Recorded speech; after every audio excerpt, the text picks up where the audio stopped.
आज हम डिस्कस करेंगे class 8 chapter 5 the rebellion of 1857। Students, ये जो रिवोल्ट है ये बहुत इंपॉर्टेंट रिवोल्ट है और एग्जाम में क्वेश्चन भी पुटअप होता है। सबसे ज़्यादा तो पूछा जाता है कि क्या क्या कॉजेज़ थे। एक्चुअली ये जो रिवोल्ट था ये इंडिपेंडेंस की लड़ाई थी। एक्चुअली जीते ने हम ना लास्ट में, मतलब इसमें जीते तो नहीं थे, लेकिन एक शुरुआत थी कि इंडियन में भी इतना मतलब ब्रिटिशर्स को समझ में आ गया था कि इंडियन लोगों में भी इतना करेज है कि वो अपने आप को प्रूव कर सकते हैं। मतलब ब्रिटिशर्स डर गए थे जब ये रिवोल्ट हुआ था। आखिरकार जीते तो ब्रिटिशर्स थे, बट लेकिन लोगों ने काफ़ी ज़्यादा मेहनत करी थी इस रिवोल्ट, मतलब पूरी तरीके से अपनी जियो जान लगा दिया था कि हमें इंडिपेंडेंस मिल जाए। तो हम लोग देखते हैं इस चैप्टर के बारे में।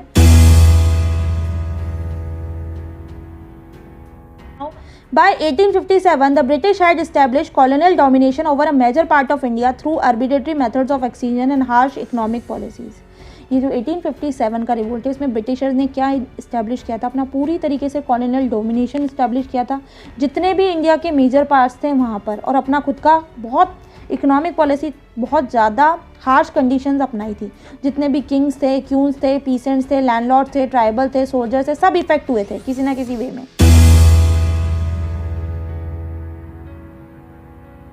अब हम देखेंगे कॉजेज़ ऑफ द रिबेलियन, क्या क्या कॉजेज़ थे रिबेलियन के। तो by the mid 18th century nawabs and rajas had lost their power. Mid 18th century के अंदर जो नवाब्स थे, राजा थे, उन सब ने अपनी पावर लॉस्ट कर दी थी।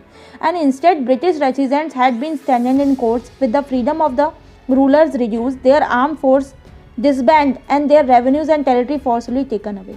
और जितने भी ब्रिटिश रेसिडेंट्स थे उन्होंने क्या कर दिया था, मतलब वो स्टैंड एंड टोके थे कोर्ट के अंदर। उनको फ्रीडम जो थी वो उनकी धीरे धीरे रिड्यूस होने लग गई थी। उनके आर्म फोर्सेस जो थे वो भी धीरे धीरे कम ही पड़ने लग गए थे। उनकी जितने भी रेवेन्यू, टेरिटरी, वो भी उनसे ले लिया गया था फोर्सफुली। तो many rulers try to negotiate with the company to protect their interest. और बहुत सारे रूलर्स ने निगोशिएट भी किया कंपनी के साथ कि उनका प्रोटेक्ट करा जाए इंटरेस्ट को। Rani Lakshmibai of Jhansi wanted the company to recognise her adopted son as the heir of her kingdom. Rani Lakshmibai और जो झांसी की थी उन्होंने भी कंपनी को ये बोला था कि आप जो मेरा अडॉप्टेड बेटा है उसको क्या करो, उसको उत्तराधिकारी बना दो किंगडम का। Nana Saheb, the adopted son of Peshwa Bajirao second, pleaded that he be given his father's pension when the latter died. और नाना साहिब ने भी उनके भी कोई वारिस नहीं था, उन्होंने भी अडॉप्ट किया था बेटे को।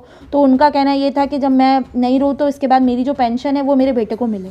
तो however all these please were turn down by the company. Company ने लेकिन मना कर दिया था। उस समय ऐसा रूल नहीं था कि कोई अडॉप्टेड सन को हम कोई पावर्स दे। तो कंपनी देन अनेक्स्ड अवध को कैप्चर कर लिया। The Britishers accuse the rulers Wajid Ali Shah of mal administration and mis governance. और ब्रिटिशर्स ने इसको अक्यूज़ कर लिया था रूलर को, वाजिद अली शाह को, उसके एडमिनिस्ट्रेशन अच्छा नहीं कर रहा था और वो मिस गवर्नेंस क्रिएट कर रहा था। तो 1801 में subsidiary alliance was imposed on Awadh and in 1856 it was taken over. उसके बाद 1801 में इन्होंने सब्सिडरी अलाइंस इंट्रोड्यूस किया था अवध के लिए और 1857 में उसको वापस ले लिया था। In 1849 Dalhousie announce that after the death of Bahadur Shah Zafar the family would be shifted out of Red Fort and given another place to live इन।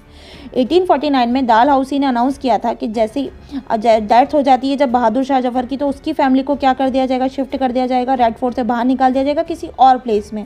और 1856 के अंदर जो गवर्नर जनरल थे लॉर्ड कैनिंग, उन्होंने डिसाइड किया था कि बहादुर शाह जफर जो है वो लास्ट मुगल किंग रहेंगे, उसके बाद कोई मुगल किंग नहीं रहेगा, ये लास्ट रहेंगे। And after his death none of his son would be recognise an emperor. और उसकी डेथ के बाद कोई भी बेटा एम्परर नहीं बनेगा। And they would be only called Prince, उनको सिर्फ राजा बोला जाएगा, एम्परर नहीं बनाया जाएगा। तो ये सारे जो स्टूडेंट्स हमने पढ़े ये सारे कॉजेज़ थे जिसके कारण रिबेलियन किया गया। क्योंकि ओवरऑल जो ब्रिटिशर्स थे और ईस्ट इंडिया कंपनी थी वो क्या चाहती थी कि हम हर पार्ट्स में, स्टेट्स में, अलग अलग स्टेट्स में इंडिया में अपना कब्जा जमा ले, टोटली हमारा ही कंट्रोल होना चाहिए। और ये सब चीज़ों के कारण ही लोगों ने अपनी आवाज़ उठाई। सो ओवरऑल स्टूडेंट्स इस वीडियो में इतना ही। इसके आगे मैं नेक्स्ट वीडियो में डिस्कस करूंगी। अब आपको करना क्या है, ज़्यादा से ज़्यादा मुझे कमेंट करके बताएं कि आपको ये वीडियो कैसी लगी। और जो स्टूडेंट चैनल पर नए हैं वो चैनल को सब्सक्राइब करना ना भूलें एंड साथ में नोटिफिकेशन बेल आइकन को ज़रूर प्रेस कर दें ताकि मेरी अपकमिंग सारी वीडियोज़ की नोटिफिकेशन आपको मिलती रहे। जल्द मिलते हैं नई वीडियो के साथ। Thank you.